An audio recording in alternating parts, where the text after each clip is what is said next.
Hi, my name is Mike Ferguson from Intelligent Business Strategies. I wanted to tell you about my new class that's starting in 2021 at Technology Transfer on migrating your data warehouse to the cloud. Of course, cloud these days is a very high priority in a lot of companies. And as a result of that, we're seeing a lot of organizations wanting to move their data warehouses to the cloud. One of the main reasons for that is because of the number of data sources that are now based in the cloud, such as software as a service applications and many other data sources that are emerging and maybe even streaming their data into cloud based storage environments. So we're going to break down the whole challenge of migrating a data warehouse to the cloud. Look at what you need to do to plan for this, ahead of time. Looking at detailed, what you should do in a data warehouse assessment to try and understand your existing data warehousing system, because these data warehouses can go back sometimes 10, 15 years. And so lots happened in that time that you need to understand to prepare yourself. Look at how you can mitigate the risk in order to reduce the likelihood of problems occurring during migration, and what you need to do both in preparation, both in the data center where your data warehouse may already be, and in a cloud computing environment. So both sides of the firewall will look at preparation there.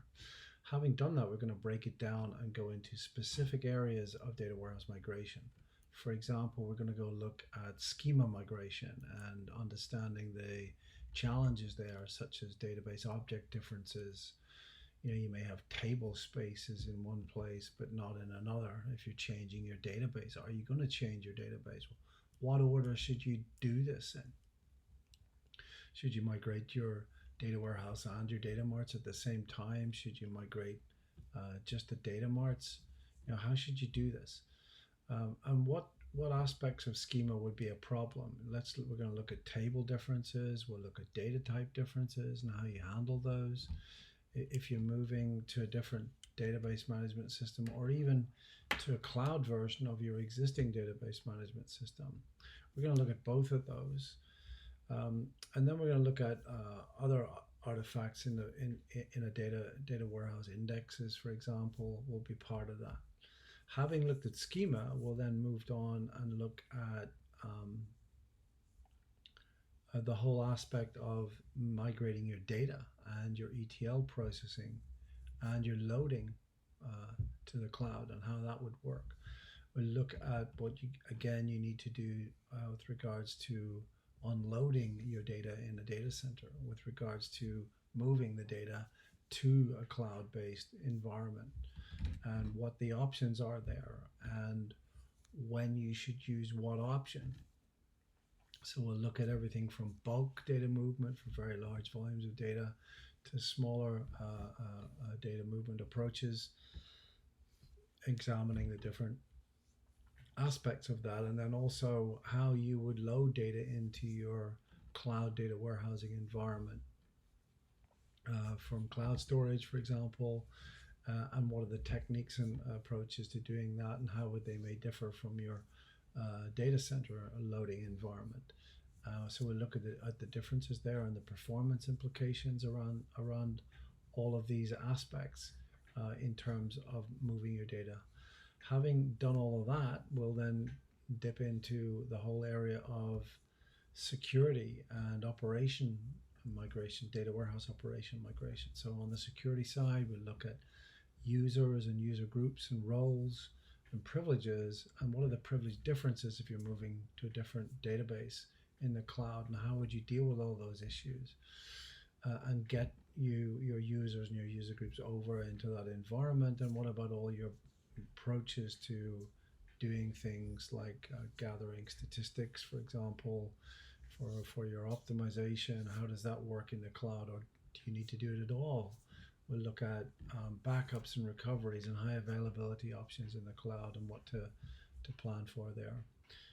Having done that, we'll then look at your reports and your visualization side and the whole approach to migrating that over, what your test strategy should be involving your business here, how you build a repeatable test plan. All of that will be taken into account. And then we'll look at the SQL differences.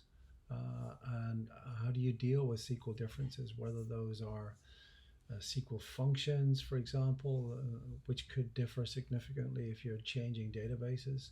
We'll look at things like user-defined functions, stored procedure languages, all of the problems that may be associated with migrating those and what to do about it.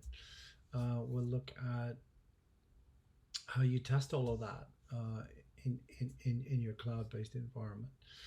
Then we're going to also look at what about tools to help you do this. What kind of tools are out there, both from cloud-based vendors that may help you migrate to the cloud, your data warehouse vendor, if that's different from your cloud-based provider. What are they providing, and what about third-party vendors in this marketplace that can help speed up and automate your whole migration? And finally, we'll look at what about beyond data warehouse migration? I mean, what about the integration, for example, between data warehouses on the cloud and a cloud-based data lake? How does that come together? What about integration with data science, and how would you bring that together in the cloud? We're going to explore all of that in a pretty intense day, just one day to do all of that. So a lot to cover, but really excited about bringing this to Technology Transfer's education program in 2021. I hope you can join me. Okay, thanks a lot.